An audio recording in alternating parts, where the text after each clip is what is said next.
Good afternoon, ladies and gentlemen, and welcome back to another round of the IFL 3 Championship. Round number 17 here. Only 2 races to go to fill out our championship battle. Last week, Caitlin Height sealed the deal in the Drivers' Series, taking home the IFL 3 Drivers' Championship. But she definitely has her work cut out for her in the next 2 races if she wants to take home the Constructor Standings over top of the Kudu Works drivers. It's a very, very, very close battle right now. Caitlin Height just out in front, but it's really going to take a lot for her to get up top of there and really seal the deal, because she's fighting against 2 other cars, which is gonna make it kind of difficult for her. Let's take a look at the Constructor Standings as they sit going into round 17 here at Silverstone.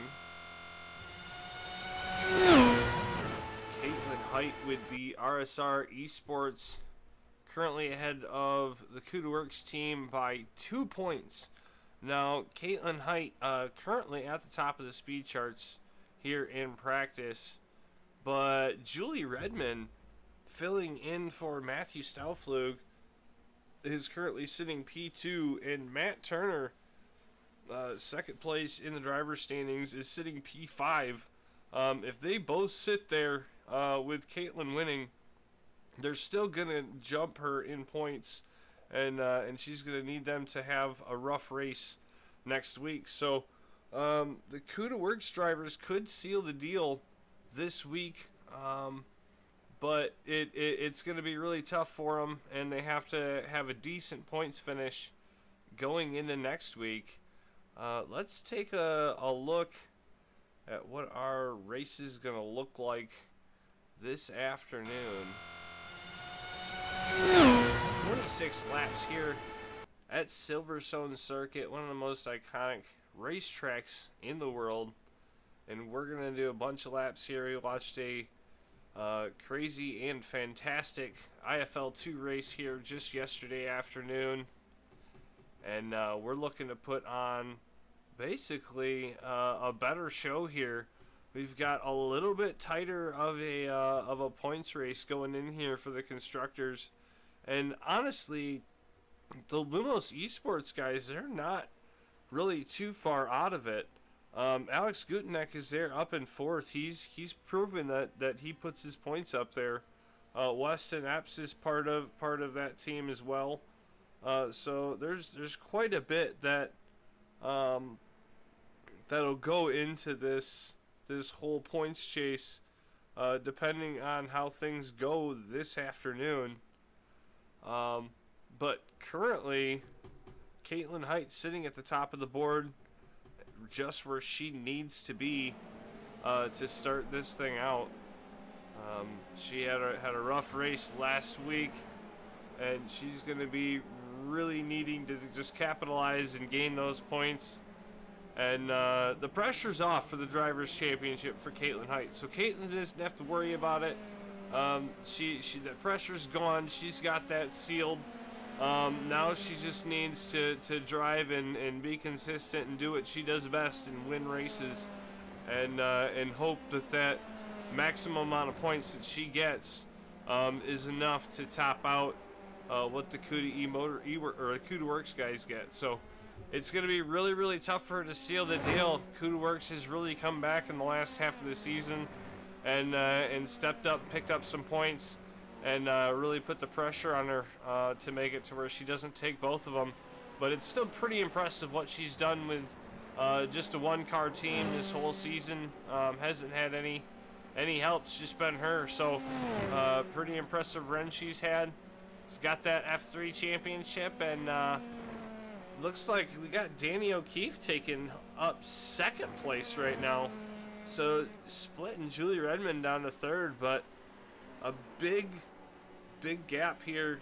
18 cars to start the race, and And everybody, Matt Turner is surprisingly in 6th place right now.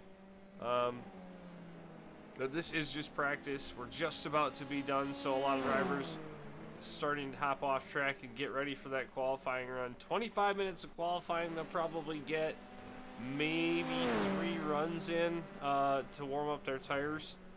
So I have to imagine we're going to see our pole lap by 15 minutes into qualifying, I'd say. Looks like we got a lot of shade on the racetrack right now, so that might come in handy for some of these drivers. But Caitlin Height put in the fastest lap by almost a half a second over Danny O'Keefe there in practice, so we'll see if she can do the same thing in qualifying here in just a moment.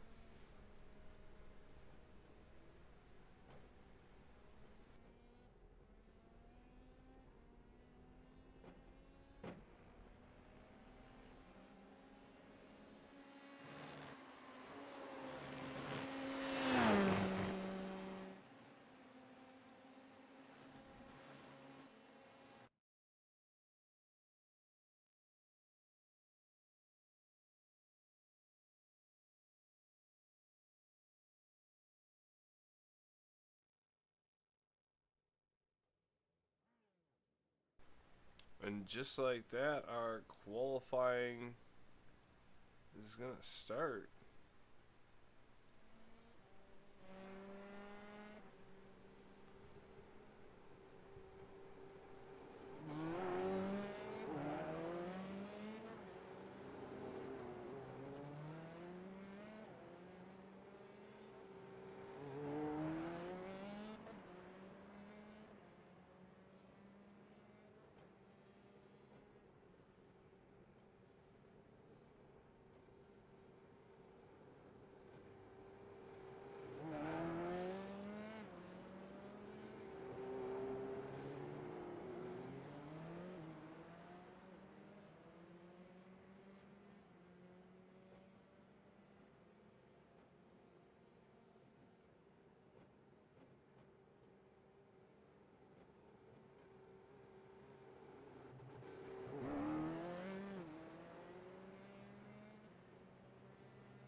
As qualifying starts, we're going to take a little ride along with Alex Gudnek, one of our first cars out here on track.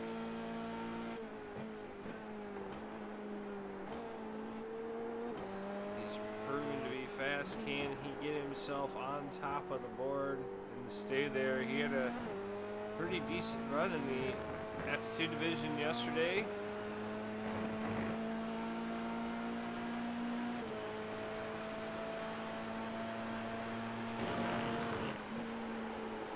Take him a couple laps to get them tires warmed up, but there are a couple corners here that some of these drivers will be taking flat out, and it's really gonna gain them some time if they can manage to take them corners that fast.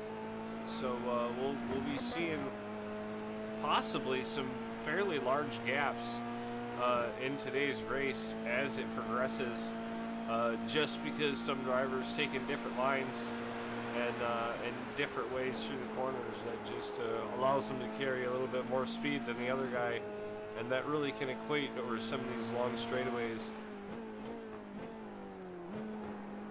Fairly large braking zone in a corner you really got to watch out for right here, them little red curbs and cold tires. It can really catch you off. It's kind of a tight, flat corner on the throttle, and we seen yesterday a few drivers get caught out with some cold tires. So we'll see if everybody can keep their cool, but Alex Gutenek's going to put in a 154. Expect to see 151s, maybe 150s if we can see some drivers get down there. So we've got a lot of improvement to see yet to go. Julie Redmond filling in for Matthew Stelflug was up in the top of the charts for practice. We'll see if she can get that works car up to the front and get a good starting position for this race. Only doing everything they can to try to get the points they need for that team when drivers can't make it. So Julie has proven herself in the CUDA Evo car last 3 or 4 races and gets to step up into the works when the time is needed. So Weston Epps is going to put down the fastest time, but still only in the 153s. I expect to see about 2 seconds shaved off this in the next 10 laps or so, or 10 minutes.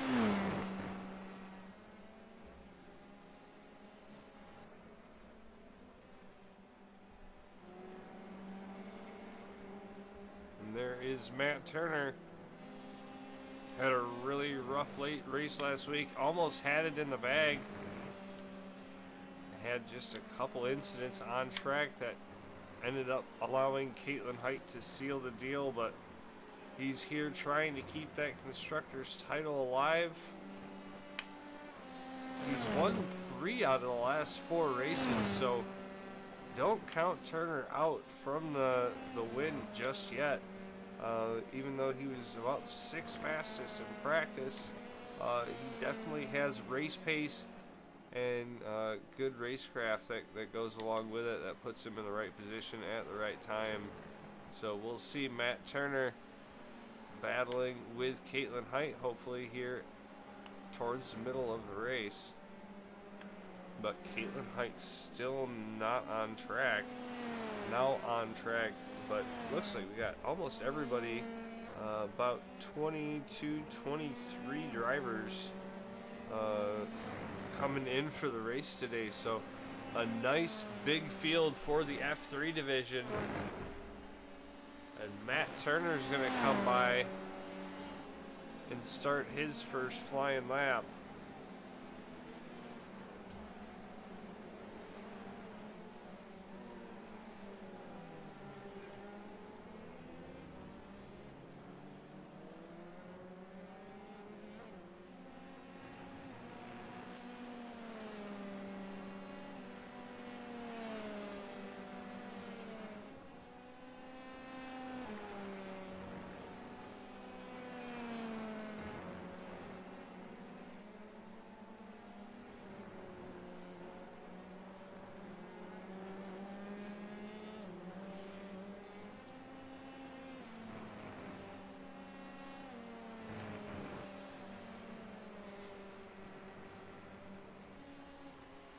Coming to the Cops corner, can turn or hold it flat out. Sounds like he lifts just a little bit and he goes off track. That's going to null and void that lap.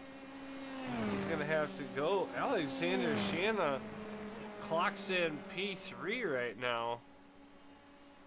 We're down to the 52.8s. I really think we're going to see him drop another second off of this lap, if not a little bit more. And Joe Watts just puts in a 52.5. So there is the time clicking down just a little bit.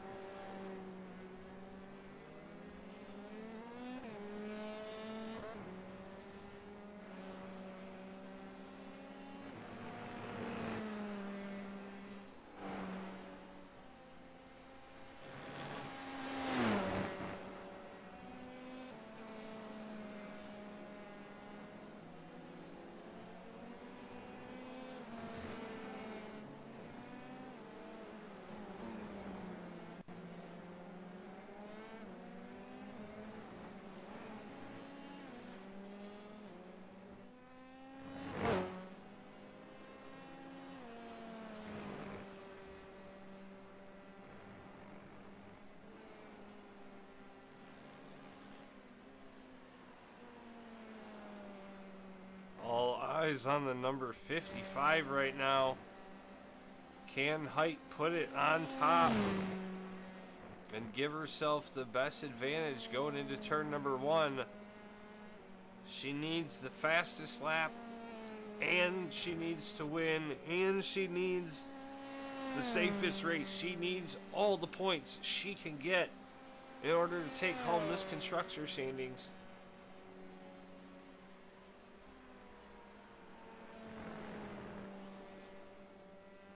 Two green sectors at the moment.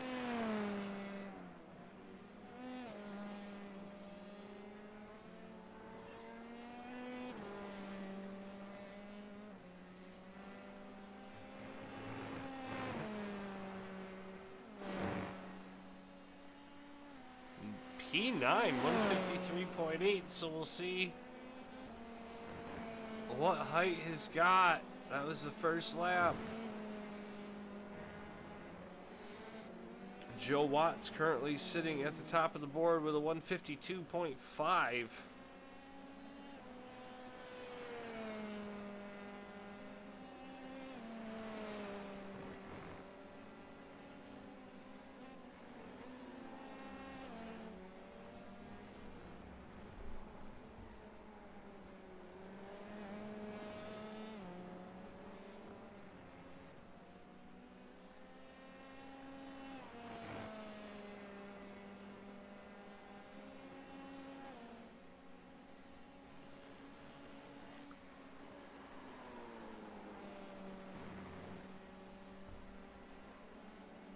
Still not seeing a whole big jump in lap times at the moment.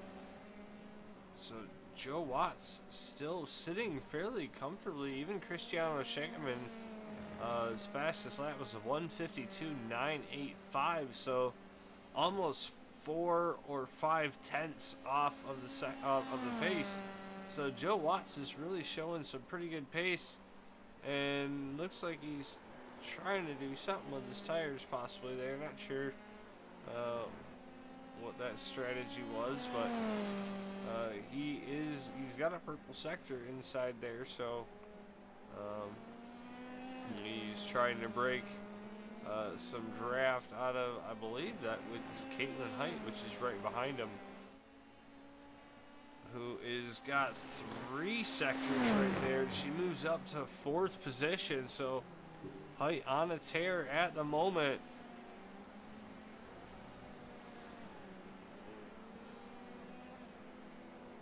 Don't even see the CUDA Works drivers on the board yet. Not on in the top 10, so they are going to be having a rough time, or they're just waiting it out because the track is busy. There goes Matt Turner up to P9 with a 153.597. Needs to get one more second off that to get up to Joe Watts' time.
Cristiano Schegeman's got a purple and a green sector.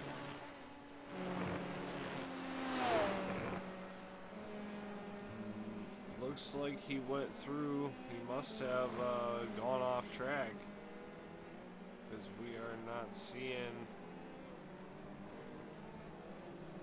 a fastest lap out of him.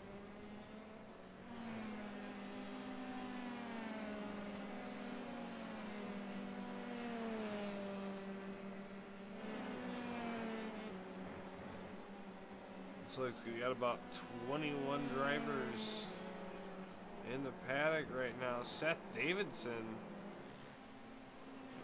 another Lumos driver, goes up to 9th place, and Weston Epps gonna drive up into 3rd position with a 152.716. So 2/10 off the pace for Epps. Nice solid drive for him, another Lumos driver. And Corey Schertzer in 11th place. Currently all green sectors. Turning Point driver really trying to gain some points. Turning Point could even take it away from Works and RSR Esports in the constructor standings if they can top out Lumas and just have a complete sweep of absolutely everything. And with Schertzer and Schegeman, that could be possible.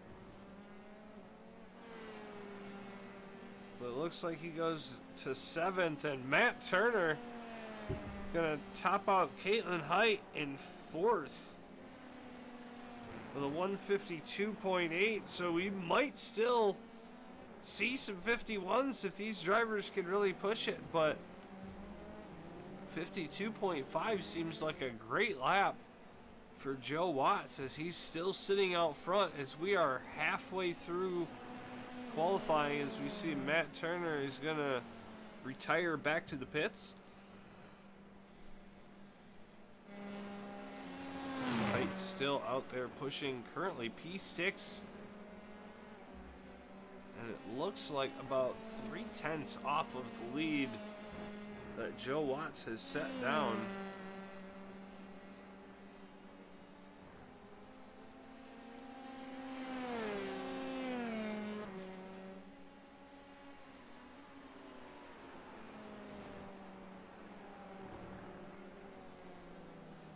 And she has all green sectors as she comes into and through the final sector.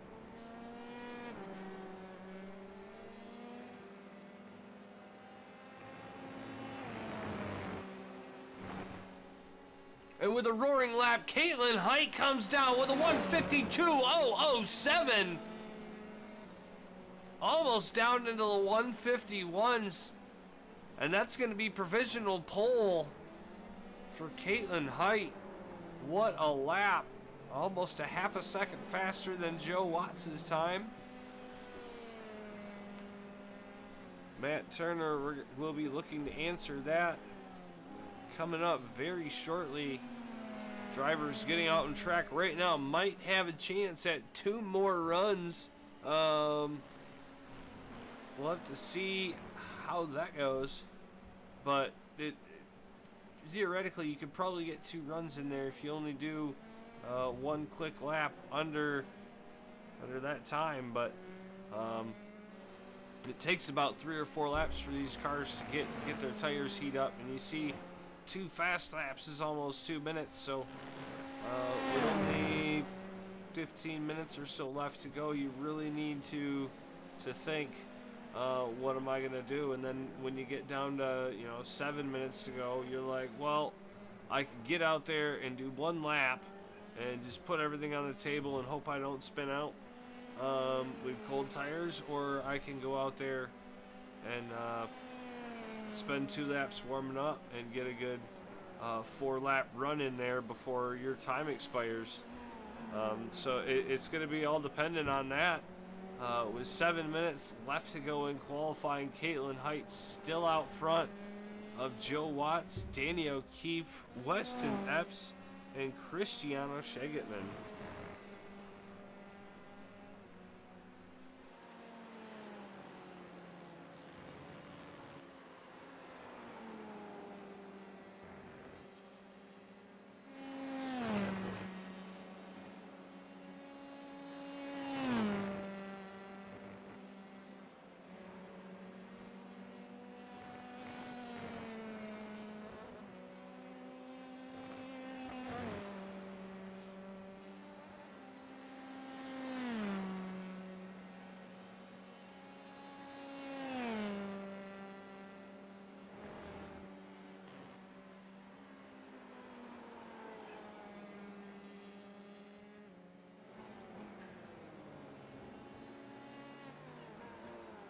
Good evening, ladies and gentlemen. Sorry for being a bit late onto the stream there.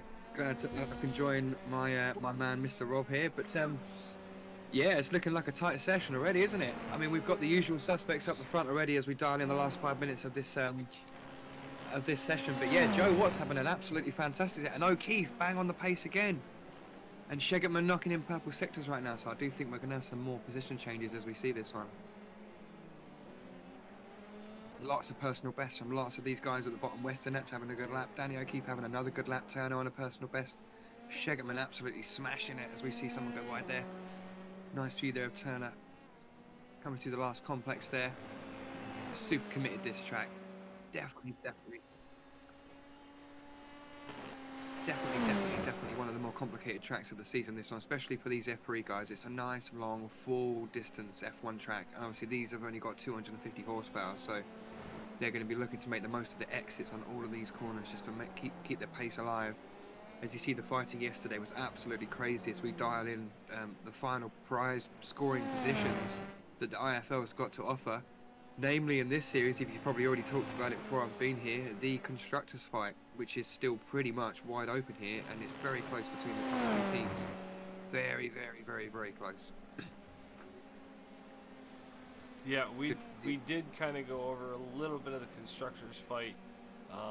There's about 2 points that RSR Esports has over top of the CUDA drivers, and we have a few driver changes. We have actually 3 CUDA Works drivers on track this evening.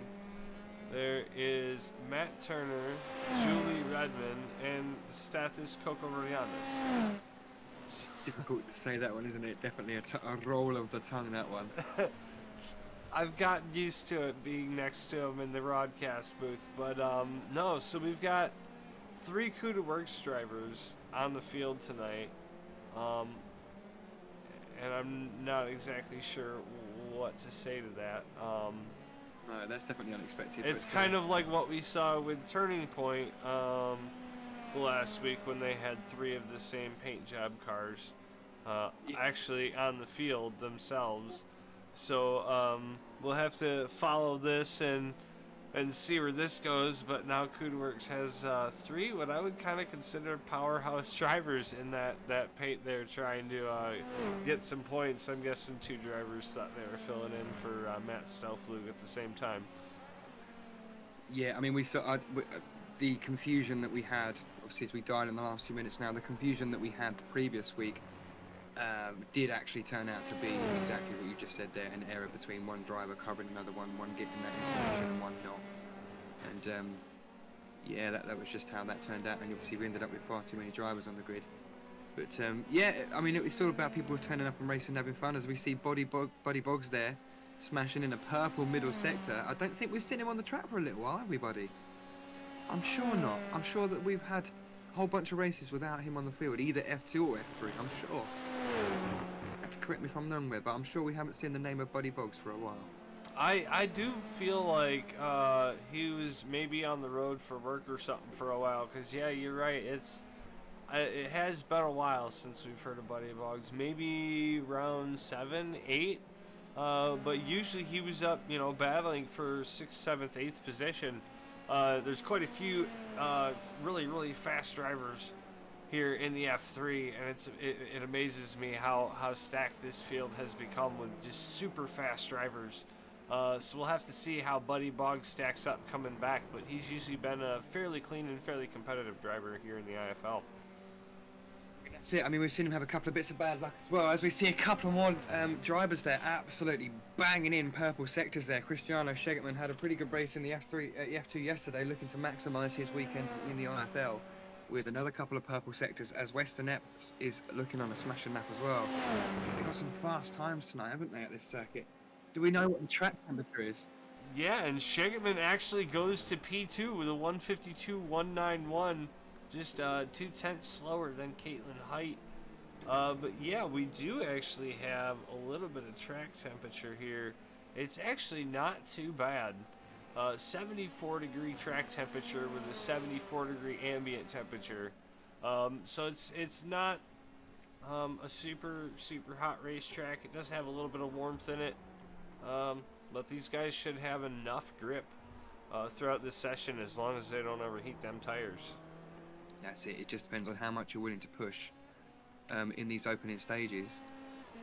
As we see the last couple of drivers now dialing in these last things, yeah, it's going to be about how boisterous you're going to want to be getting with those cars through Maggots and Beckett's and Stowe and all that. Those really fast corners that take so much energy out of the tyres. Well, in a race scenario, you'll just keep pushing those temps. the checkered flag is out here in qualifying. This is the end of the session. Coco Royanes has got 2 green sectors and is coming out of the final corner. Can he put it in the top 5? Where is he going to place it? It looks like 6, not good enough to get Alexander Shanna. It's going to be a 152.666 for Coco Royanes. And I don't see too much else going on in this field. A bunch of orange sectors. I believe Caitlin Height is going to snag the pole, and it's going to be all the way down to 6th place to the first CUDA Works driver. So already getting a big leap on the competition, but it's still 2 drivers, 2 cars against 1 car. So no matter how far away she gets, they still only have to accumulate as many points as her, or even 1 more point than her each race, and they can have that championship for the constructors sealed. That's it. I was just having a look down because obviously I have been not here for the whole session, so I was just familiarising myself with this list of drivers as we got going on down here. So the 3 CUDA Works drivers that we've got going on, I can't see a Julie Redmond qualified on that list. Is she in this session? She is in this session, but I don't think she's qualified. I did not see Julie Redmond qualifying. That would be unfortunate. I know she talked about some internet issues previous to the race, but I wonder if that sabotaged her race again. I know she disconnected from the last race. That'd be an awful shame to see that disconnect before this one's even begun. With all the prep that goes into these races, that really would be a nightmare. But hopefully not. Hopefully we can see her join. I can see some a couple of the drivers. Actually, no, I can see Julie's trying to connect and Alexander's disconnect. Oh, a few drivers that are in and out of the session in the warm-up. I mean, they've got a couple of minutes yet anyway, because the session has still got 4 minutes left before they have their final 1 minute. My guess is that at least for Julie's case, is that she realized that Coco Royanes was here and went to go to the garage somewhere to change her paint job, and is coming back and just happened to miss qualifying. That has to be my guess, is that she had to go get a different car maybe. But we got just a few minutes left to go here. Warm-up has started. We'll go racing here in about 4 minutes. Caitlin Height taking the pole with a 152.007. Christiana Shagan going to be starting on her inside with Weston Epps and Joe Watts rounding out the second row. And what a great shot for them. It puts them way out in front of the drivers that have been finishing up front all season. Yeah. Danny O'Keefe on point in 5th. Alexander Shanna in 6th. Stathis, Coco Royanes in 7th. Turner in 8th. Schartzer all the way in 9th. And Alex Gutneck back in 10th. We thought Gutneck at the beginning of the season was going to be the guy to beat for the championship, and here he is qualifying in P10. So that just shows you how stacked our field is this afternoon. That's it, and with drivers as close as this, week in, week out, it really does matter which circuit they go to who seems to be. But obviously, Caitlin there, again, I mean, only by a smidge, but that's it, Matt. That doesn't matter. You've got track position. You've got 8 meters advantage on the guy in P2. And I will just check now. I will just peer out of the box and have a look to see who gets priority into turn 1. Okay, so Caitlin's going to be starting on the outside, so the rubbered-in part of the track. But if Christiana gets a nice run off the line, he's going to be straight into that turn 1, which we saw some turn 1 race, turn 1 lap 1 calamity yesterday in the F2. So wouldn't be surprised. The stakes are very, very, very high. And as you said, the first CUDA Works driver all the way down in P7, and without Julie Redmond qualifying, this is going to be a different thing. It's going to be a different thing. and only 2 drivers can compete in one constructor. So, and as we had this issue the other week, one of those drivers within those 3 pink cars was in the wrong team, so their points were still given to the correct team despite them having the wrong livery. But yeah, so we'll see how this works out today. But these guys have got a couple more minutes to go. They got to dial in their pit entries and pit exits, get their tyres nice and warmed up, their brakes nice and warmed up, get their mantras all set. Because this is it. There are only 2 more opportunities to go racing for these guys. They've got this race and then obviously the last race in Hockenheim in Germany. And that's it before we call it a day.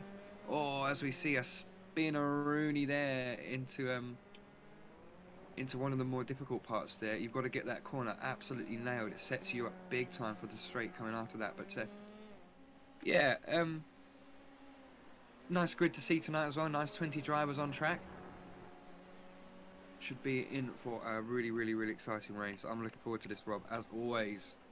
What I've been waiting to see is something from this driver right here, Rodrigo Miranda. Turning Point Racing driver. Came out here and already has a win here in the IFL 3. I believe it was his first race here that he won with us. I'm waiting to see that name pop back up in the front as we see a practice start right there.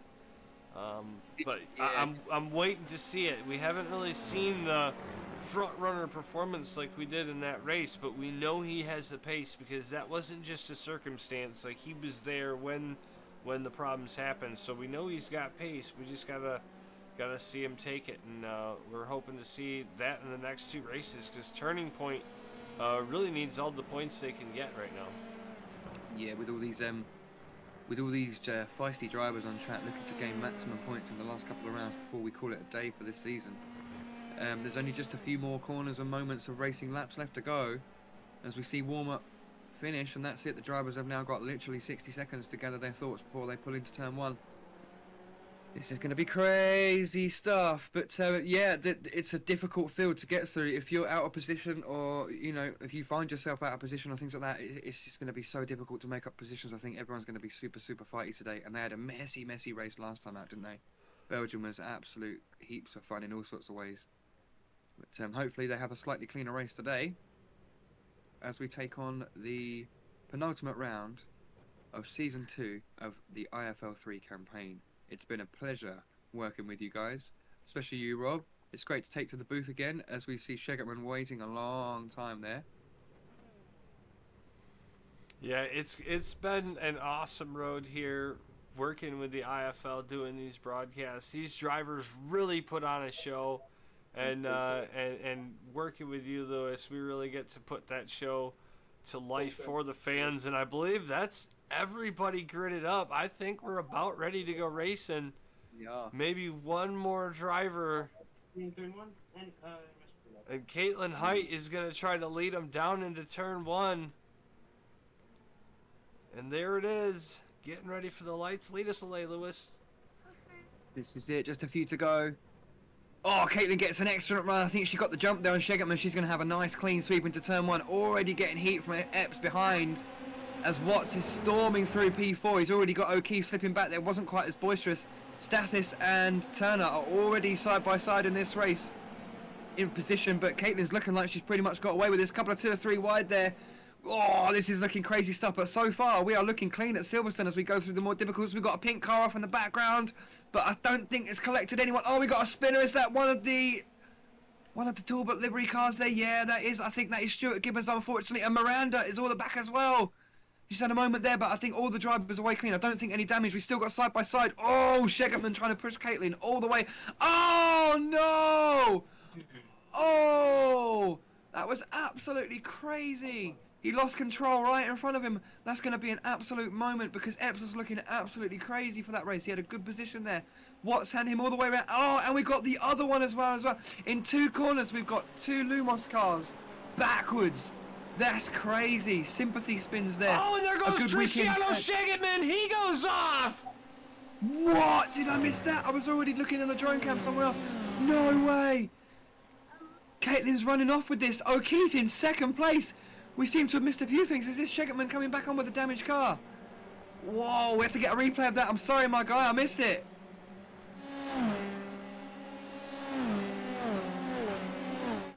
as we've got these two CUDA guys as well. We know we've got one substitute driver there driving really close to Matt Turner, the guy that's, I mean, the Drivers' Championship's gone now. They're side by side.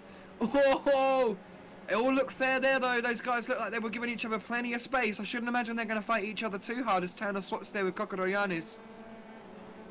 But is that going to sink Kokoroyanis into the clutches of Boggs and Ricks there? Boggs, we know, had some fantastic pace in qualifying as height sets a 56.9 on that lap, and she is looking to pounce away with this. And right now, she's doing everything she needs to do to take that Constructors' Prize as well with a solo car. That would be the most amazing thing possible. That really would. She's got it right stacked against her, and she can score a lot less points today than these guys can. But there's a lot more laps on the table left to go. A lot more laps on the table left to go. It's looking crazy trying to follow this field round. They've got so many more laps, but yeah. Oh, these guys side by side again. This is exactly what they don't need to do. They need to keep it steady for these next few laps. Turner just fending off Kokoroyanis there, but he's going to get a good exit there. We know Kokoroyanis is a nice fast driver. I think he won a couple of races back there at the start of the season in the yellow sister team. But Shanna there having a great race sat up there in P3. O'Keefe still holding P2 there. Good race there from him. Everything's looking solid on the first couple of laps. No safety car as well, I might add as well. By this point, Belgium was already a nutcase race, wasn't it, Rob? It was, and we just seen like 5 drivers all going off track there. That's a spot where you usually can go full throttle, but these tires still cold. They're just not gripping right. As we go through Maggots and Beckett's, and Ollie Ricks has a mirror full of Scharzer, but he's putting the pressure on Matt Turner. Gonna be side by side, going to the braking zone. Turner's gonna hold to the inside. Not sure what happened to Turner. We just watched Kokoroyanis get around him, but now Turner back out in behind him. This is close there. He's running away. Christina Ryan is really pushing. I think she needs to exercise a tiny little bit of patience there, because these two are having the mightiest of tussles right in front of her. And obviously, you know, it's just when you've got that beeline focus of another car. We see another spinner there. Is that Collins round? Rory Collins spins in the chicane. Mega luck there. Again, I think everybody gets through okay on that one. Ricks goes really wide. Gonna still be fighting hard. Oh, and then gets so close. She's still taking the patient one. I think Ryan's there's just biding her time. And I don't know how the works guys got inverted there. I really don't. But Redmond is still all the way at the back of this race. So she's still looking to come through on this as the third works driver. But yeah, Shannon there and Gutenek, are they trading positions up front? I think they've team orders that, or Gutenek's just got past Shannon on merit. Seems to be the race of teammates this week, doesn't it? We've got the two CUDA Works drivers having a bit of a tussle, and the two Lumos Works drivers having a bit of a tussle. And this is exactly what they don't need when all of these guys... I mean, it's good if they can make progress together, but if they start fighting, you put all of that progress in jeopardy as things heat up. And Matt Turner goes off the track! Something happened to Matt Turner, like just went straight. Something really went wrong with Turner. He holds on and keeps it in the top 10, but under pressure now from Shegetman as this is Constructors' titles hope slipping away. As Kokoroyanis now in the first race back in a whole bunch of rounds finds himself in the lead works car. Still lots and lots to play for. Shegetman looking at Turner on the inside now.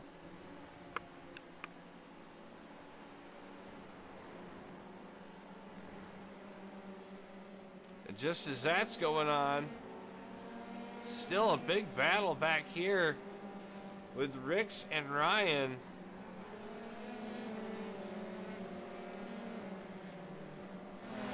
Scharzer just fast enough to stay in front of him, but Ollie Ricks really trying to make a move.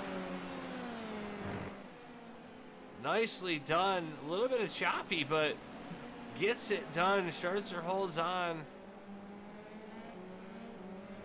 And Christina Ryan doing everything she can, but now she's stuck in between two turning point cars. And I believe Shegetman's going to make fairly quick work of her with the traffic that's right in front.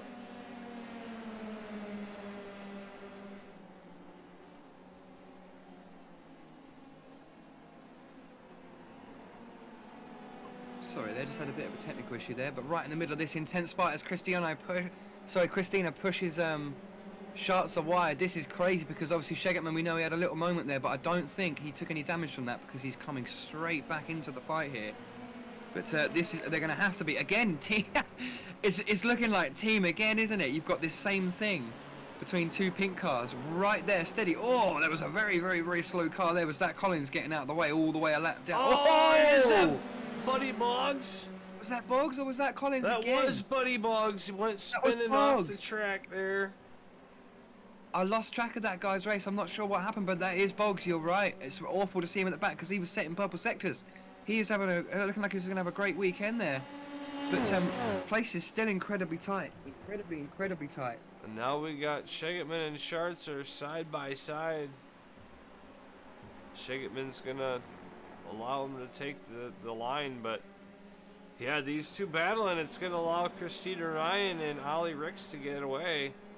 And what? Did we miss something? How did Matt Turner get back to 11th now? He was just in 9th. I didn't see him get passed by these guys, so... It's falling apart so quick for Turner that he's just dropping back through the pecking order as Stathis holds on to 5th there. I wonder if he can make any more ground on that. He's looking fairly punchy. His lap times are fairly steady. He's knocking in the same pace as P2 there.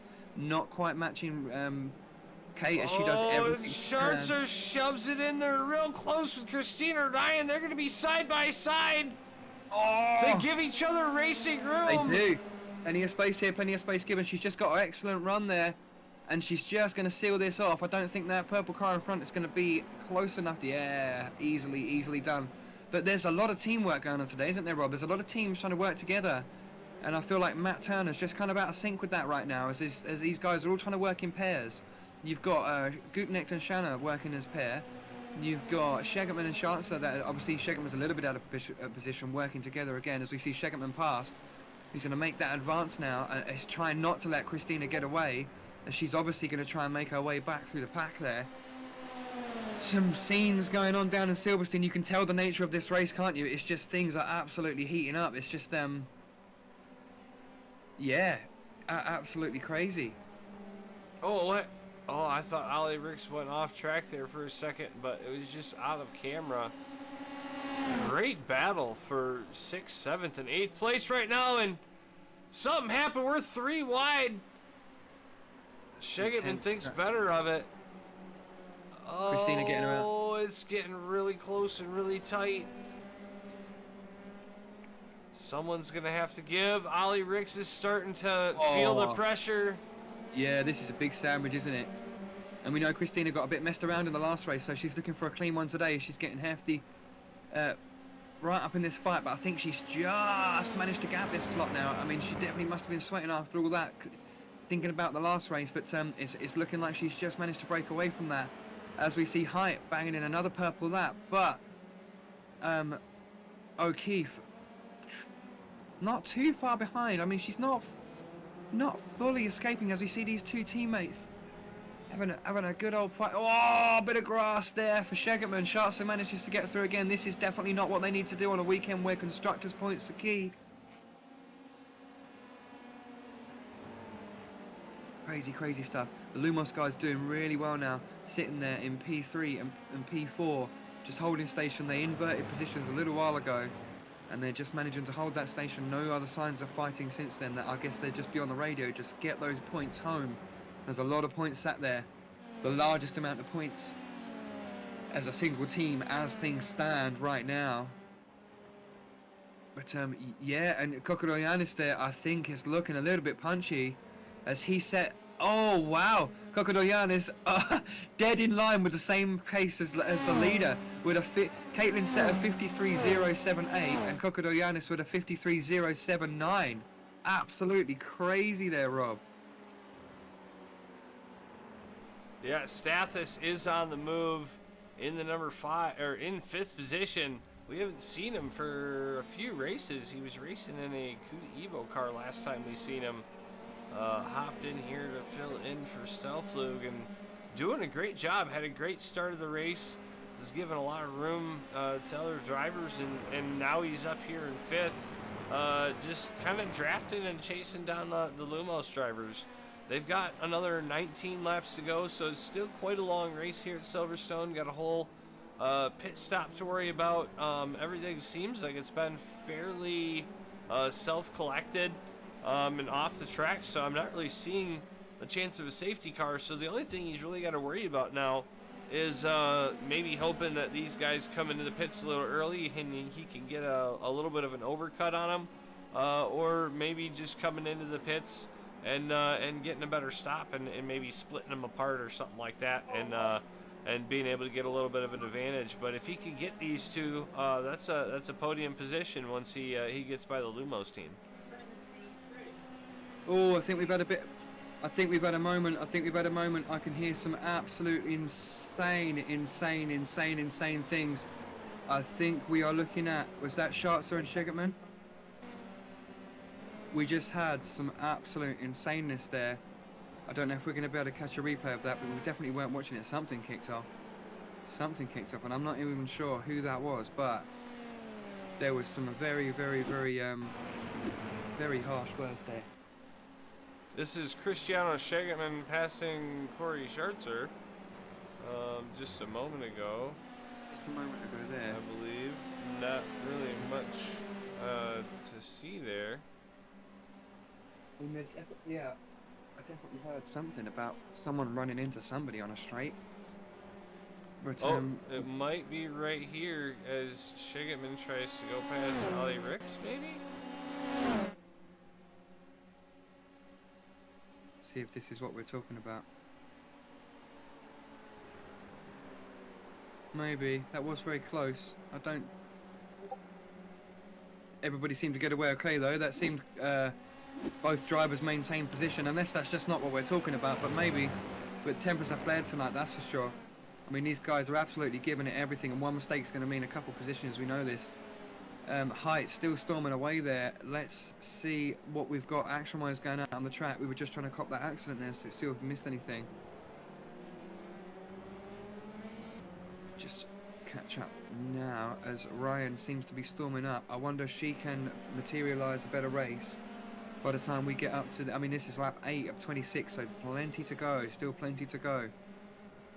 A little bit behind from Kokodoyanis, and then obviously he's right on these two Lumos guys now, so I think they're going to have some serious heat right now. It's only going to be a lap and a half, maybe more. I mean, they've got to play this right as a teammate, because they've got some serious points in the bag as it stands right now. But obviously, even if Kokodoyanis gets past both, he's going to be sat in third.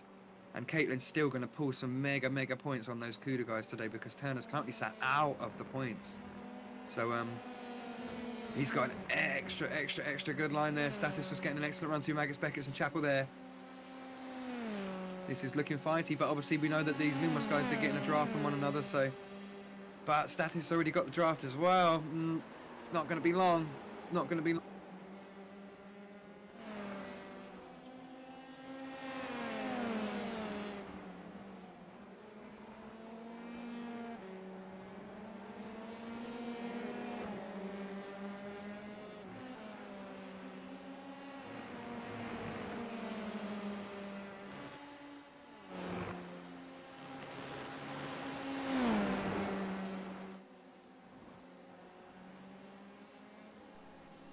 Yeah, I can't wait to see how some of this plays out. I mean, I think this is just, there's a few natural compressions going on.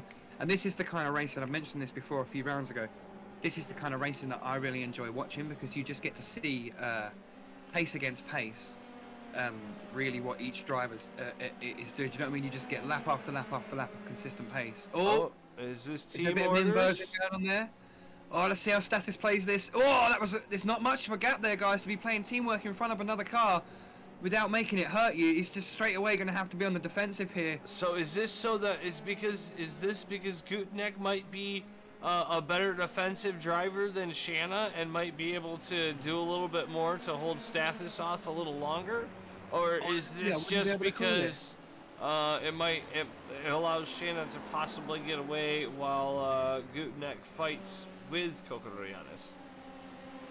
That's it. I mean, we'll have to just see what. I mean, obviously the race will tell. That's the whole point the whole fun in the games of watching this unfold as we see Stathis really close to these two now coming through Magus Beckett's to Chapel.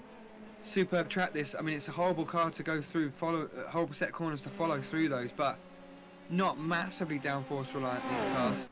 So if you really got some big cojones you can keep with these guys. As we see this big 3 train now, this is going to come crunching in a minute. As look, we've already got one Lumos car backing up behind another. I feel that that's actually hurting him now. As we see Kokorolianis, he's got the run. He's got the run. He gets pinched to the inside. Kind of thinks better of it. I mean, they can defend as a pair. I feel if they play this right, they've got 2 versus 1. You know, that's an advantage to a clever team. You can really block the track off with 2 cars. Yeah, but also you can Kokorolianis back there getting his tires cleaned off a little bit. He might the fight. Yeah, he's cooling him down just a little bit, trying to get it ready, trying to figure out what to do. He's in a really good spot right now, still sitting in P5. It just takes these guys getting close enough to each other and bumping each other, and all of a sudden they're off the track, and he's got a clean P3 run. Going up behind between Christine and Ryan and Shegertman. They're having a right old tussle behind this lot, side by side. Coming through the first DRS time, obviously these don't have DRS, but they're coming down the first straight. Cristiano got the inside line here. He's just got this done. Christine is just not quite going to be able to have an answer for that as she looks for the cutback, take a nice big round off on this one. See if she can do anything about this underneath the straight there. Shots are just behind all this. Ollie Ricks as well, just looking at all this unfold. Christina definitely being raced hard this day. Obviously, we see Shegertman was a little bit further up the grid than this, wasn't he? We see him start. Did he start second on the grid? And he got a bad start. And then he had definitely had a moment coming into Cops that put him back. So I do feel like he's a little bit out of position. So we may see him gain some more places here. As we see Kokorolianis absolutely on these Lumos guys now. This is getting tight. This is getting tight. As we come down to Stowe. Is he going to make a move? This is going to be long. There's not really much of a braking zone on this corner. You lose the air, catch the late apex, and then again you can kind of make a lunge on the braking here, but you have to be really nice and seriously close. He thinks about it, uses the clean air to slow down with, pulls the car back in nicely. The Lumos guys are doing really well at making no mistakes, unshakable. They know what's at stake today. They know what's at stake today, and they know exactly why he's there. They know exactly what's going on. Height's doing everything she can. She's running away with this. We are approaching halfway, just a couple more laps and we'll be at halfway. She's done everything she needs to do so far for the last 2 rounds to seal the Constructors team fight. I mean, she's not even really breaking away that much. Danny O'Keefe's only like smidge, a second and a half behind. It's not that much. She's not, but maybe it's a controlled gap, but that's definitely not the usual blasting away that we've seen. And obviously the heat from Kokorolianis is making these Lumos boys, they staying on their toes, and it's just keeping this front pack nice and compressed. They're all within sort of 2 corners of each other. And honestly, like you were talking, you said that she's not really running away. She's reducing the risk. She's fighting 1 car versus 2 cars. One of those cars is currently sitting out of the points. Matt Turner is in 11th. Kokorolianis is in 5th. Caitlin Height is gaining points on them right now. She has the fastest lap. What's the other point she can get? The safety point. So why introduce risk when you need every single point possible? Yeah, so that's why we're seeing her not run away. She's staying at a comfortable distance, and if she needs to, she can push a little bit, but she's doing everything she can to keep that car safe, get that safety point just because she's got that 1 car. So we just see Ollie Ricks there run a bit wide into Chapel, but yeah, no, very, very, very valid remark there. Very valid remark. Yeah, and it may come down very tight. I mean, we have another race left, and we may see Steltford back, and then the Works guys may have an absolutely mega weekend, stick it 1-2, and take home maximum point. She needs to think about the long game, and she needs to do the best that she can now. As we see Shanna stick a 52.7 in. God blimey, pace of that one. Absolutely on fire. That's got to be the fastest lap by some margin. That's a couple of 3/10 off of the lead pace. I mean, if it keeps going like that, that's the sort of pace that'll make you win a race. But he's trying to gap this. Yeah, look, he's breaking away. He's absolutely, something's happened. Yeah, that was the fastest lap of the race. Yeah, interesting. Maybe he's So we'll got a keep an eye on lower Kenna. fuel count and he's starting to get down to a lower fuel. And that's why they had Gutenek get behind him, because they knew they were getting close to him having some faster lap times and just needed some clean air. There's a whole bunch of stuff that could go into teammates running together and doing things. We've seen earlier in the season Julie Redmond and Brandon Walker as a team going through the field. We've seen a few of the other drivers. I can't recall them right now, but we've seen I believe it was the XLR drivers, wasn't it, that were going through the field together. So teamwork does come to a factor, and when you're all at this end of the stage of the championship. Shots on Rick's big fighting now. Can't really go side by side into that corner, guys. You're gonna have to pick a side. Oh, they just ended up side by side just at the crucial moment. You really can't go side by side through Beckett's. Someone ends up dead. These guys have been at it since the last chicane, so a couple of 4 or 5 corners now. Just see the positions swapping. Sorry, I didn't mean to butt in there, Rob. You are right, but these guys were having such a fierce fight. And Shanna's in pit lane. There it is. That's why. Fast lap, low fuel. That's why. So it was a push. It was a pushed in lap. He pushed for the in lap. He's just trying to. And Schegeman's on pit road as well. Yeah, looking to undercut. The power of the undercut's pretty good here, just by means of dirty air and having a nice clean lap. So we know if you can have a nice couple of clean laps, 3 or 4, 5 laps, you can just have some nice unadulterated pace and really start to see if you can make a difference. Getting out of the melee, and all of these drivers seem to be pretty much one or other of them in some sort of fight, or have lost or have been cost in some sort of way by fighting. They're all getting their elbows out, but it's all been pretty fair today, hasn't it? We've seen space given by everybody. We've seen no major chopping, no crazy direction changes. Everybody given absolutely fair space, and a lot of clever teamwork. This is a different F3 grid than the one that we saw out of Spa. Do you think that maybe they've all had chats within the team and just said, like, look, it's the drivers that make this race, and if you go over that aggressiveness threshold, it just becomes a nightmare. And it is so easy to go between tight moves and good bits of space and clean driving, and you just step a little bit over that line, and all of a sudden you've got way over the line driving, you've got aggressive driving, cut moves, collisions, crashes, safety cars and tempers, and it can just spiral out of control. I really feel like Spa was certainly one of those. What a circuit we've got here today. Plenty of space for these guys to race, as we see Stathis there on his first Lumos car. But we know that one of them is pitted. So maybe Gutenek's trying to cover off Kokoroyanis and make sure that when he comes out... Oh, he's trying to go around the outside there! What a move! Round the outside! Oh, is it going to see Alex come straight back on the inside? This is a crazy fight. Best fight of the race so far. 2 very good quality drivers, and that, ladies and gentlemen, is how you do it. Kudos to both of these drivers now. That was some crazy incredible driving. You've got to have a lot of confidence in the guy that you're driving with, and you've got... Oh, that's getting so close. The run that he had there. I feel like the samurai swords just got shown under the cape, and they are about to pull them out. The B racing cars go there. Is this going to be out of the way? These guys are going to run straight into what is a spinning Eric Beddoes, I believe. Or is that Steve Bunting? I think he's just going to get away in time. But Alex, yeah. The Samurai saw well and truly out. That was crazy. Round the outside of Stowe.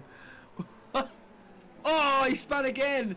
So is that Eric Beddoes, or is that... I think that is Eric Beddoes, isn't it? We just watched Kokoroyanis get loose under a braking zone, so he is really pushing that car to everything it's got at the moment to try to get by that Lumos driver. But what a battle there, kind of cooling down just a little bit, getting ready for some pit stops as we are about 12 laps from the end. Caitlin Heights still out front by 3 seconds over Danny O'Keefe, and Danny O'Keefe is actually kind of reeling her in a little bit, but I think, like I said earlier, she's holding a lot back. Yeah, that minimum risk thing, I think, like I said, she knows what's at stake today, and she's already done everything she needs to do. Anything past this point would you could call it reckless and excessive, couldn't you? If we saw her bashing in 52.6s, 52.5s, and pulling away and trying to gain a 10-second lead. Do you know what I mean? We do. There are some sportsmen in the world that can't help themselves from doing that. You know, they have one speed, but the driver that can adjust and go fast when you need to go fast, and more crucially, not when you don't need to. You know, if you can just dial in that risk. She's found herself in a good position. She did the hard work that she needed to do in qualifying. She got that pole position. She got a great start. She absolutely minced Shegetman on the line. Got that priority into turn 1. And she's had an absolute straight race. As we see someone go off there. That is straight off. Who was that? Is that Corey Schartzer? Is that Corey Schartzer? It is Corey Schartzer. Oh, he was off. That was a big spin. I heard that. It sounded like a direction change. Or maybe he clipped a bit of grass or something like that. But he's lost it going through Magus and Beckett's there. I actually heard it right under my drone. And I turned around and there's a pink car in the gravel. But, yeah, marshalling pit lane and things like that. You are right, as you were talking about before we got stuck into that. Getting ready for some pit stops and things like that. God, a few drivers making some absolute mega errors out there right now. As we see, I think it's Beddoes or Bunting, one of those two BE cars going wide again. Just having an absolute terrible time. And the thing is with iRacing as well, it being more of a sim and less of a game, you've really got to be clever with your tyres. So if you push hard and you find yourself having a good old fight like we just saw between Stathis and Gutknecht there, you tend to excite the tyres so much that they don't tend to want to last long doing that. So you need to get it done, especially as you've got the marbles and the dirt offline and things like that. It just, you need to pounce and you need to get it done. You need to use the momentum you've got. And like he tried there, it's not like he didn't try to samurai sword that round the outside of Stowe there. That it's just, he answered it straight back. And then both of you have got red hot tyres. As we see another one now, this is getting really, really, really cooking now. No lockups from either of them. O'Keefe's in the pit lane. Oh, he's one of the leaders, so he could. That's gonna.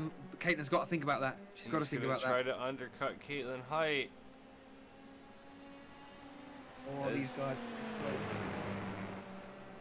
These guys are really close.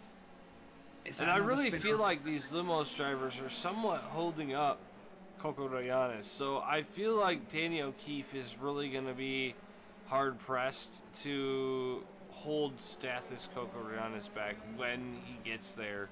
Now that there's that pit stop, because these guys are really moving right now. It's happening, it's coming. He's switched back, he's done the dummy. Gutknecht's covered the inside, but it's a hell of a long corner, this one, and he's going to get the apex covered. It's really, really, really difficult to he's going to have a look on the outside.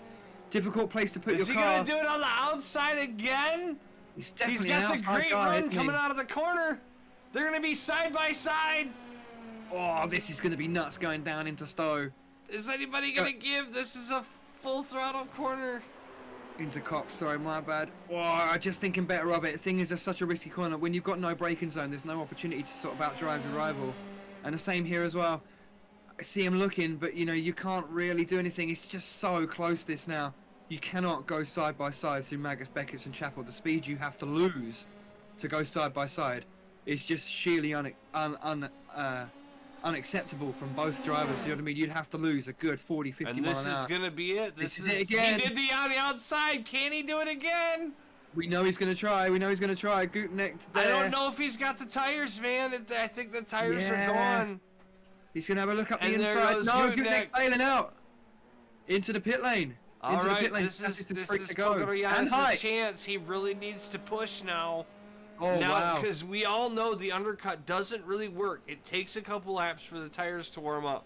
So if Coco Royanes, who just moved into the lead because Caitlin Height is also on the pit road, if he can put down a couple smashing laps on some lower fuel, he might be close enough to where he's in second place right behind Height. Yeah, I mean, he was a little bit behind when all of that was happening, wasn't he? I know he was advancing, but I mean, I feel he needs to. I mean, there's only 9 laps of this Grand Prix left, and I mean, he might have obviously he has got a little bit of extra fuel, but I can't see it being a massive amount extra. But yeah, you're right. He needs to absolutely slap some lap times down on the board, and then pit and get out and just see where that feeds him out. And he may have to find himself fighting on cold tyres again at the end of this race for the last few laps between O'Keefe, Height, and I mean, I think Height might, like you said, 3 seconds, unless something crazy happens, and she has a moment on those cold tyres. Danny O'Keefe's got to have a mega in and out lap and a mega pit stop and a mega everything in that little stint transfer there to bring the challenge. But I do think Gutenek's got a bit to lose there. Shegerman's got a bit to gain. Shanna's got a bit to lose and gain. O'Keefe and Kokodoyanis, I do think those guys there are going to invert and swap and swip about as we dial in the last 8 laps of this amazing British Grand Prix. We've had so far we've had a safety carless race. I don't want to jinx it, but I mean, these guys are pretty spread apart now. I mean, we're going to see some fights later on, without a doubt, I'm sure, as we see Stathis there dive into pit road. So we will just keep an eye and see where he feeds out as he gets nice and stopped up in time. It's a hell of a long pit straight, this one, as we see the effective leader in hand, Caitlin Height, comes swooping into Stowe, as she will assume the lead, and so will Danny O'Keefe. But they've got such horrible complex there, as we see Stathis just in his grid box now, as these guys come through the last sector now. And they have to stall up so much, but he's still just changing he's not even in his box yet. So he's got a whole bunch of time yet. They're going to breeze this. He's just coming to a stop now. So they are going to easily get past him. He's got a mammoth of the task. Yeah, they are going to be, I believe, about 15 seconds in front of Kokodoyanis. What is he going to do with these Lumos guys? He's coming up the hill. We've got 1. We've got 2. Oh, this is going to be tight. We got 1. Can the second one do? He's going to be in a Lumos sandwich with cold tyres. And he did. Oh my God! And there goes Gutenek. What was that?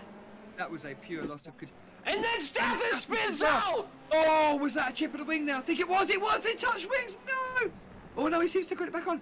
I definitely saw a wing flying off, but he's still got his wing. Oh, that was a replay. Sorry, I thought he spun again. I was like, good Lord Gravy, help me. That was crazy, crazy. Just those cold tyres just proving too much for those guys straight away. Stathis is under pressure right now from Shegerman straight away. Oh. Late race mistake there. He took Stathis' wing off. Stathis essentially does not have a front wing anymore. I think so. I mean, I do actually think that's more truth to what's going on as well, because he does not have a wing from what I seen on the replay. Gutenek drove in front and ripped it right off. That was pure. Both of them just lost control, didn't they? One after the other. I mean, it was really bizarre as well, because usually you make a mistake when you see someone else make a mistake, but Gutenek made a mistake behind Stathis. He didn't see any of it.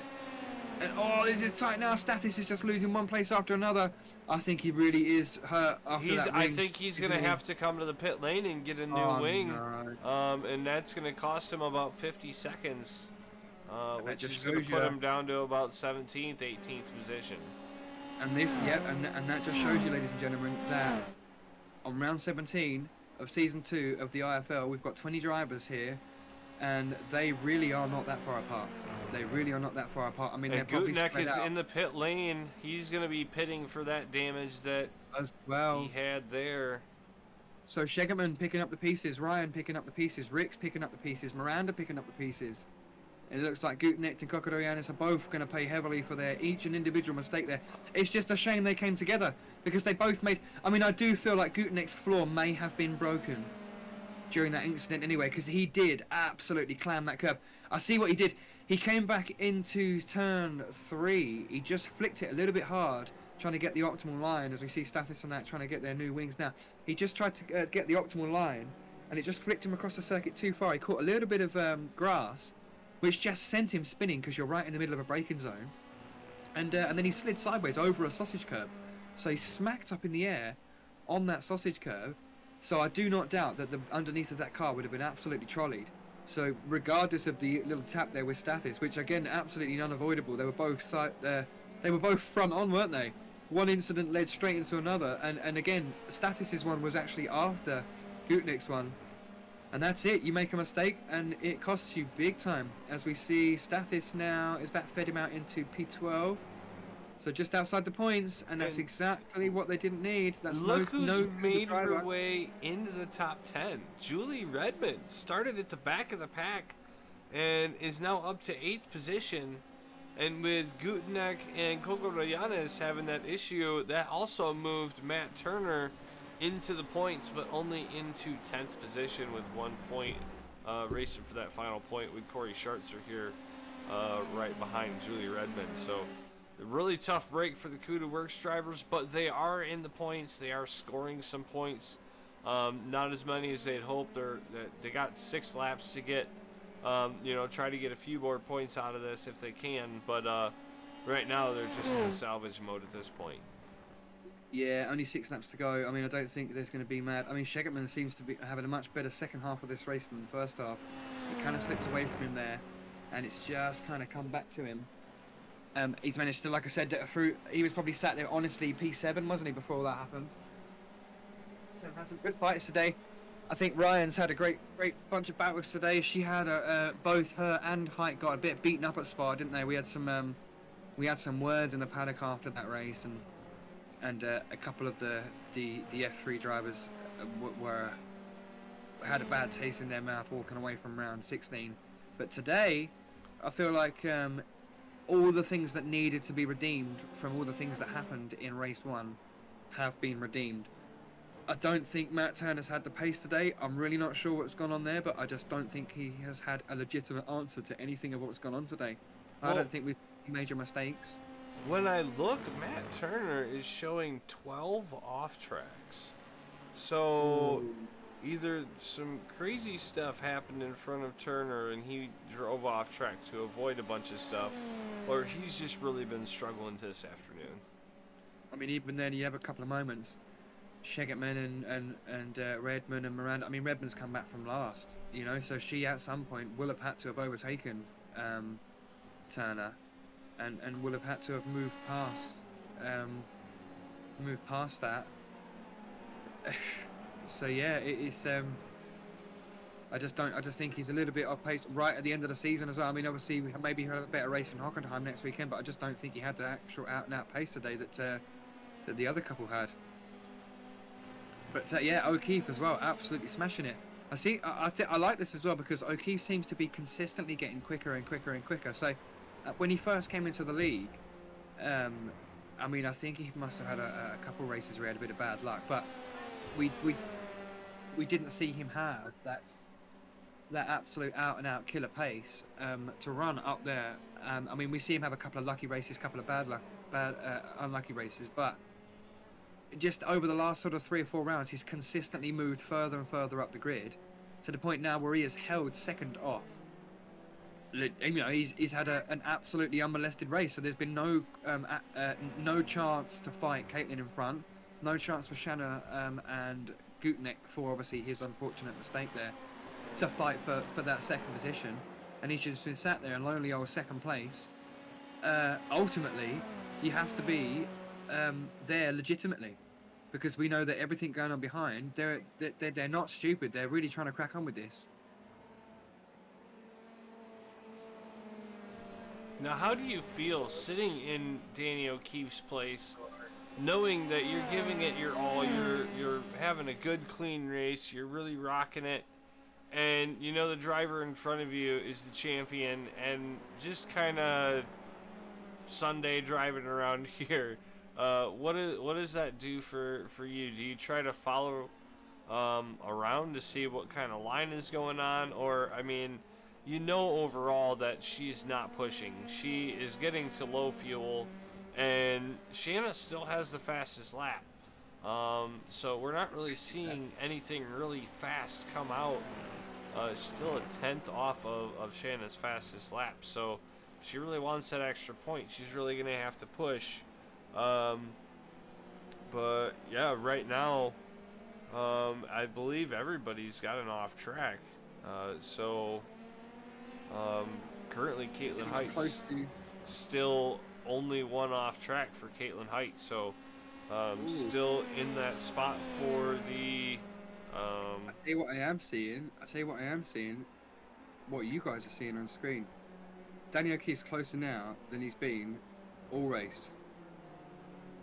I wonder what Caitlin decides to do. Talking back what we decided, what we spoke about earlier on in the race, she's got to be smart. She's got to think about risk.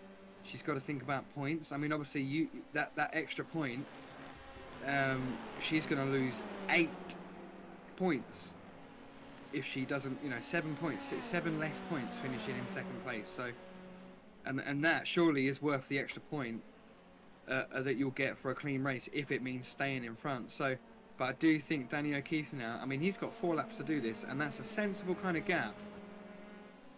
I'd like to be in that position right now, and if he does do something about this, that will have been very, very, very canny and very, very, very clever, because he's waited the whole race to do this, and he's just been sat there and sat there and sat there and watching and learning from Caitlin's lines to the point where he could just set about and slowly move in.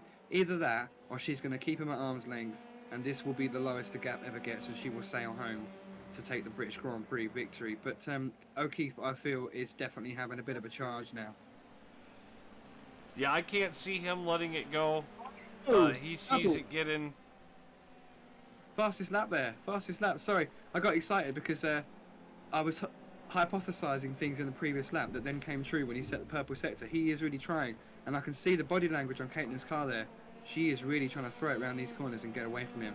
So eyes to the timing board to see if she can respond to this sort of time. I mean, he's just slipped into both of those drivers, the only 2 drivers in the 52.6 range, and he's just taken that fastest lap as well. So he's actually got the fastest point right now. But if you look at it, Caitlin Height has also gained 0.3 of a second since he set that fastest lap. She saw that happen, and she's like, I gotta go. And I believe, like you said, she put the pedal down. There's another 1/10 of a second just gained. So I believe here on this next lap, we're going to see the fastest lap from Height. Gaining a lot of time on O'Keefe at the moment. So, yeah, still a lot left in the bag. And if anybody knows about holding something back and having something left in the bag, it's going to be the man, Lewis Archer.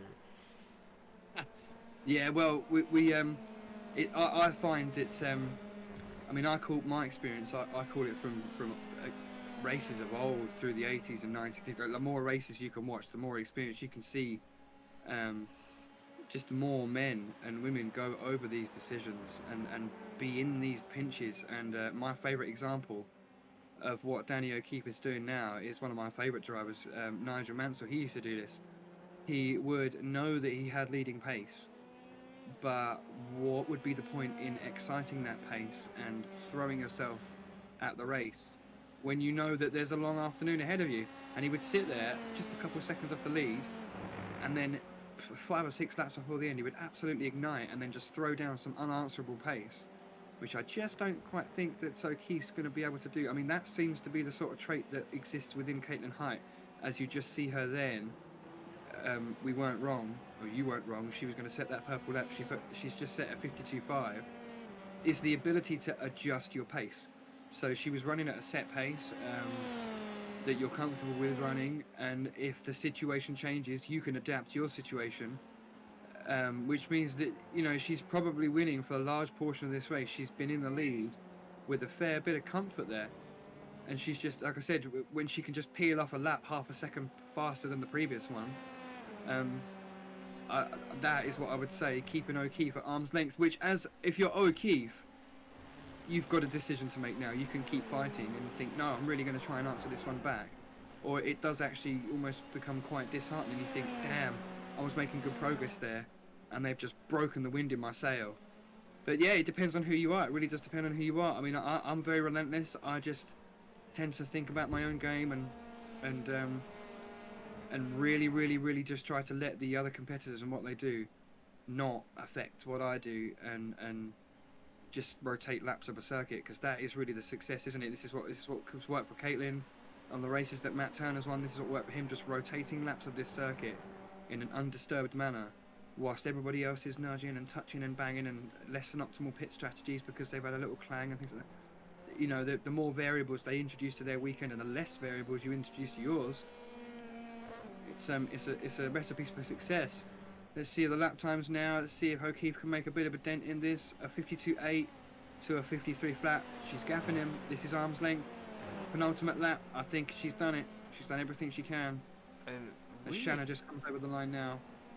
We missed something back here. Julie Redmond's out of the race. Oh no! And it looks like we had a bunch of drivers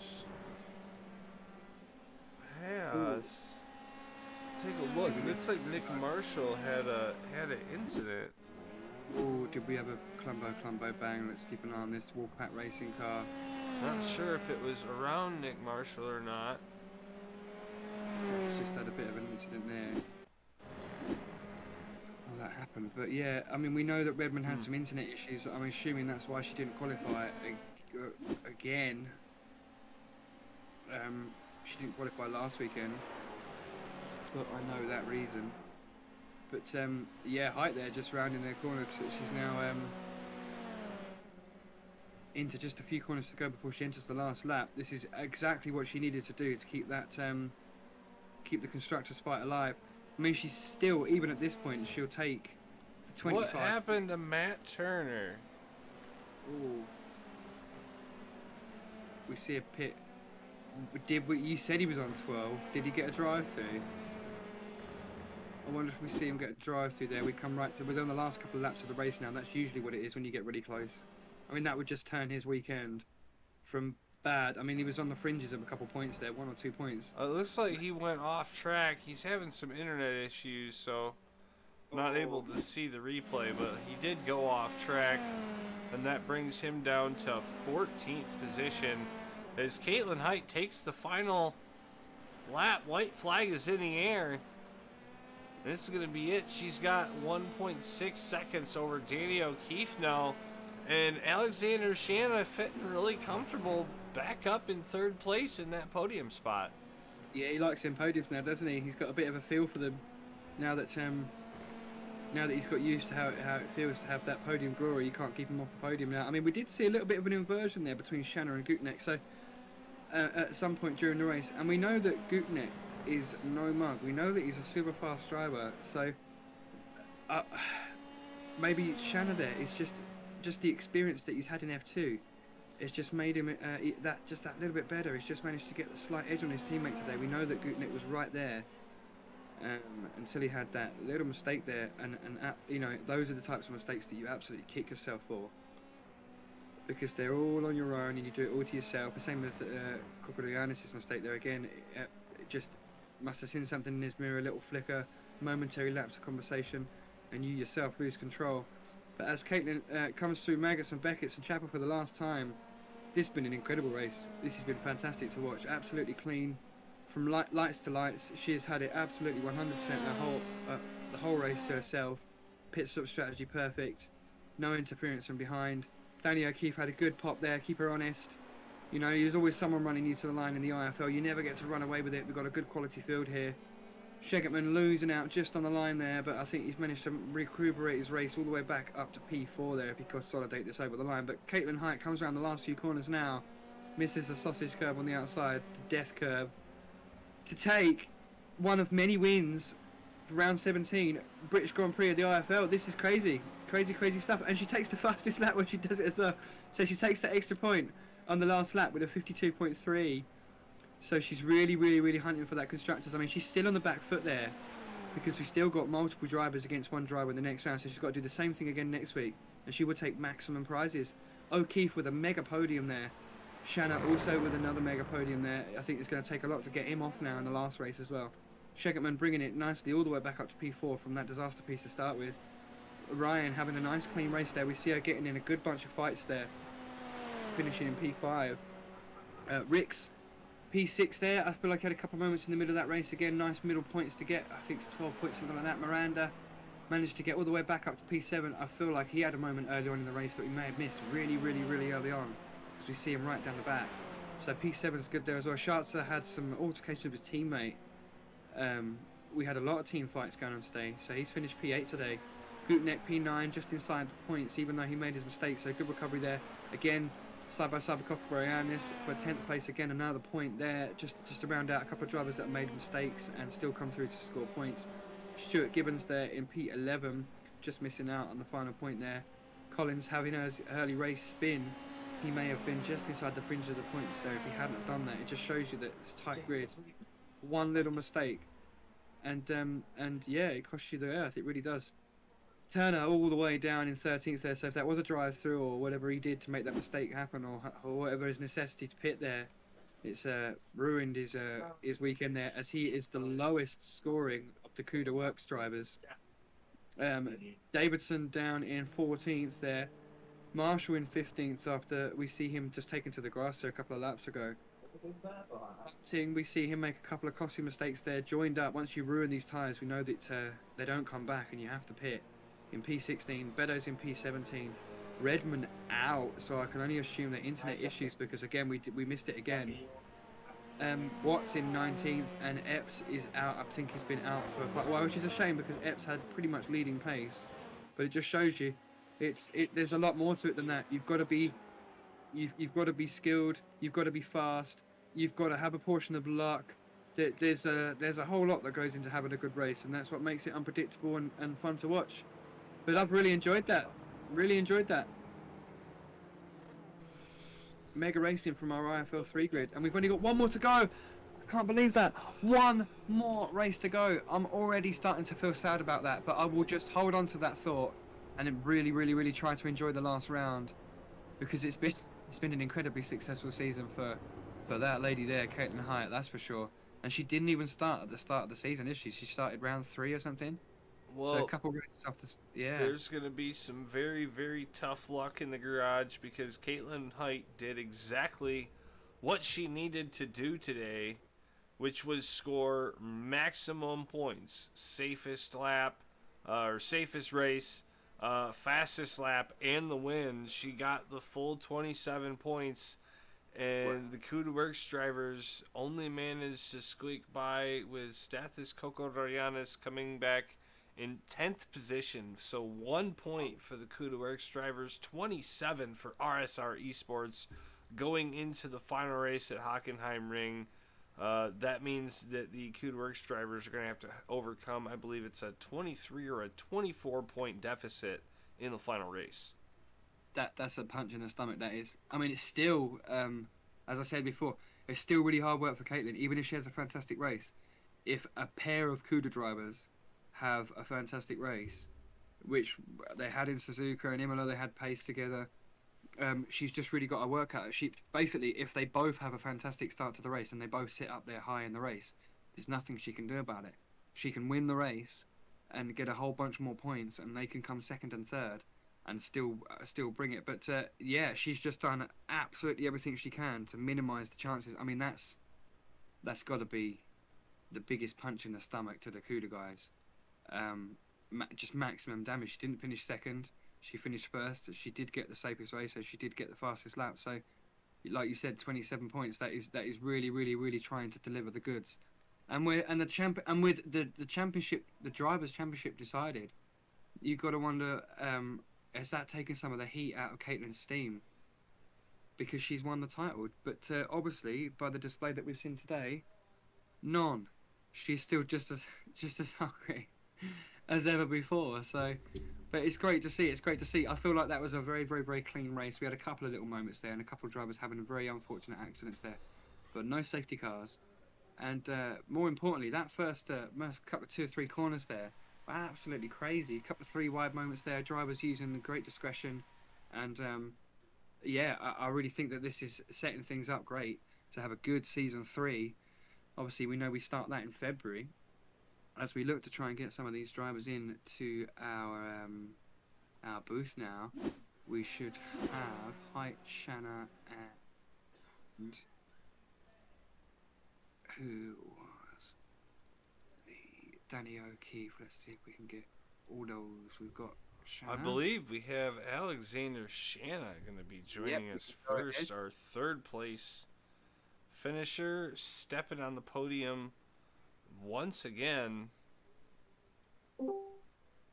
Another 3rd place, buddy. Can't keep you off the podium now. Yeah, it seems so.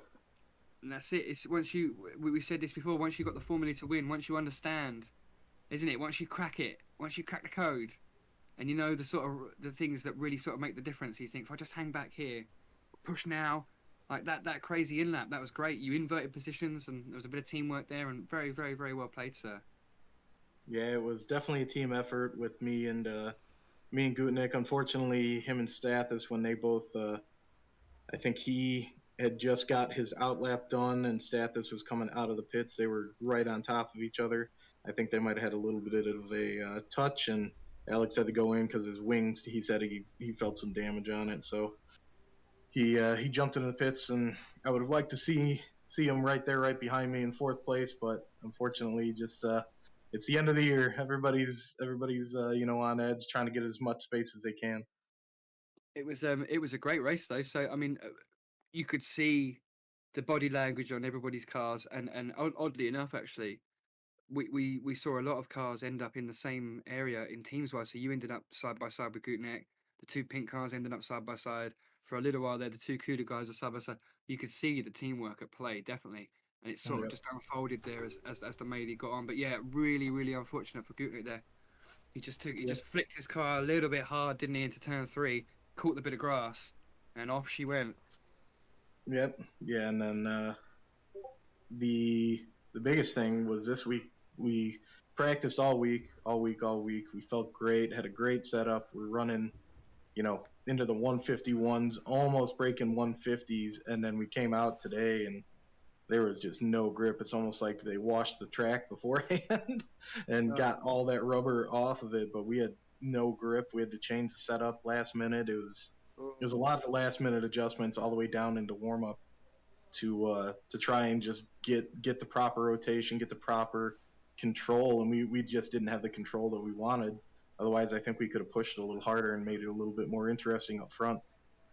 Yeah, you were only just a smidge off of being able to make that advance. I mean, obviously, Danny Keith had a fantastic race today, and actually on merit finished P2 behind Caitlin. I do feel like there was a bit of race control there from Caitlin, pace wise. But yeah, you guys had great team control. Like I said, when you chose to invert there, and then you smashed in that in lap, and it was good to watch that play out. As some of the other teams made different decisions with what to do with them being so close on the grid compared to what you guys chose to do. That's what I found interesting. But and Yep. ultimately, you've taken that podium as a result. So Yeah, we knew just whoever was feeling fastest at the time, and at the beginning I was feeling faster, and then all of a sudden Alex, started feeling a little bit faster, and I'm like, "Do you feel faster?" And he was like, "Yes, I think I could probably pass you if you weren't my teammate." And I'm like, "Okay, go by." So we did the invert, and then I was behind him, following real close, and I started to get my tires warm and was feeling better and better with the track. And I'm like, "Hey, how you feeling?" He's like, not as good as I would like." And I'm like, "I'm feeling great, so let me by." We inverted, and I think at that point it was probably due to the fact that I had a couple gallons more or a couple gallons less fuel than he did, and he dove in a handful of laps after I did. So it was just that trade off of who's faster. We're not going to impede each other. You go by, I go by, and just teamwork all around, because we knew that's what was going to get it done today. It wasn't going to be a dead sprint. It was going to be teamwork all the way. well, you heard it here first, ladies and gentlemen. Teamwork makes the dream work. Because I mean, I do think that Caitlin was fairly untouched. She had a lights to lights victory, and Danny O'Keefe had just a great spot of luck there. I mean, you could call it luck. He had a better start than Sugarman, made good of it straight away, and in that first little couple of corners there, just the good direction changes, he got himself up into P2, and then that was it. He just stayed there the whole race, and nobody caught him. I mean, you guys there were just starting to nip it back in, but I think just maybe that little movement between you guys, if you were on your own or Gutnick was on your own, you might have made a move up for him. But just your little tiny movement there as team just enabled him to get away. And then, of course, there's one more podium spot to play on the cars. That could have been Shegerman's. That could have been yours. That could have been Gutnick's. That could have been Stathis's. There was a whole bunch of drivers that were coming in for that fight. And your cleverness during the race, the canniness and the team plan, how you played that out, it came to you. So very well done, sir. Thank you, and big shout out to the rest of the team. Weston and Seth both worked really, really hard this week to really make the setup what it was. Like I said, unfortunately, not as much grip as what we had going into the session as what we had going into practice all week, but they put down the laps. They were trying to just get the car faster, put input, and it really made the car what it was this week. So shout out to them, and then obviously the other other teammate, or my main teammate Gutnick. He's kicking ass right there with me, right behind me. Unfortunately, that little damage caused him to have to drop back a bit, but we're hungry for that constructors. So we'll see how the points fall after this week. That's it. That's it. You've had a good weekend as well. I mean, you've maximised what you could do as a team player. Like you said, shame Gutnick couldn't, but there's still plenty to play for next weekend. And we know you've got the team base there and the skill set to really work together as that teammate. As I still think, as I said, you'll watch this race back. I still think like some of the other teams, just a little bit time focused on each other a little bit too much. Maybe focused a little bit too hard on getting the team train going and losing time because of it. But Yep. So well done for making that work better than anybody else. Yep, and that's it. Like you said, you got to focus on yourself a little bit, team a little bit. You got to balance it. So glad we got the balance this week. Definitely. Well, good dude. Any more shout outs before we move on? Always got to shout out the wife. Love her. Got to give her the shout out. All the sponsors, admins, broadcast team, and just all the other drivers out there. You make the races what they are. So thank you everybody that shows up for the races and puts on a good show. That's it. I mean, it was looking like it was an absolutely different picture to Spa. Spa was amazing. I sort of I must admit I did expect it to the same thing this week on, or maybe even worse, and it didn't. It went back the other way. It was all very fair, and turn 1, 2, 3, 4 were epic from the helicam. It was great. So enjoy watching that one back. But yeah, great result, dude. And we'll see you for the last race next week. Yep, we'll see you guys. That ties us over. That ties us over for round 17. I can't believe I'm saying those words. One more week to go. We got next week, Hockenheimring Championship night. And we still have to decide some championship stuff. So we've got the IFL 2. We still need to crown a driver's champion. That is going to be between Chris Byram and Lewis Archer. That is going to be at 3:45 Eastern on Saturday. And then I believe the constructor standing over there is sealed. So the Cood Works drivers sealed the constructors, but not the drivers. And the drivers is sealed in the F3, but the Cood Works drivers still struggling trying to take that away from Caitlin Height and RSR Esports as she puts a outstanding performance on the field tonight and gives her a nice little buffer going into the final race. But catch that race on Sunday at 3:45 Eastern. And yeah, that's going to be the end of the season. Round 18 coming up next weekend. And then we go into a little bit of an off season. And then we start season 3. And boy, oh boy, do we have a stacked field of cars signing up for the IFL 3 and IFL 2 series. It is going to be even greater than this season, and we cannot wait. But we have to. We got one more week to go, Lewis. What do you expect to see at Hockenheim? Madness. Absolute madness. I believe it's the last opportunity. And whenever it's the last opportunity, people break, they snap in half. So and that's it. And then you have that awful feeling, don't you, when you come around the last 2 or 3, 4 corners and you think that is it. That is really genuinely it. And February is the next time that I'm going to go racing with these guys. I'm going to miss it. I really am. But that's it. With the breaks are what makes the action special. You can't run it forever. But it's been an incredibly successful season 2. Season 1 was great. Season 2's been an absolute blast. We expanded into F2 as well as F3, and both have been a massive success. Both grids looking really, really, really tasty towards the end of the grid, and the entries for both are looking absolutely mega for next season as well, with many, many, many more new drivers. So keeping a lid on it's all going to be pretty crazy, and rumours spinning around of the F1 coming in at season 4 as well. So the longevity is definitely there. But yeah, and obviously we'll have the story to carry through from from this season, as we did from last season, where the drivers go, the teams they join. We had a lot of shuffling around at the end of last season, and obviously we've got 2 divisions now, so we'll have drivers moving up, drivers moving down, and all sorts of things going on. But yeah, this is it. This is the reality of racing. and I'm very much enjoying it.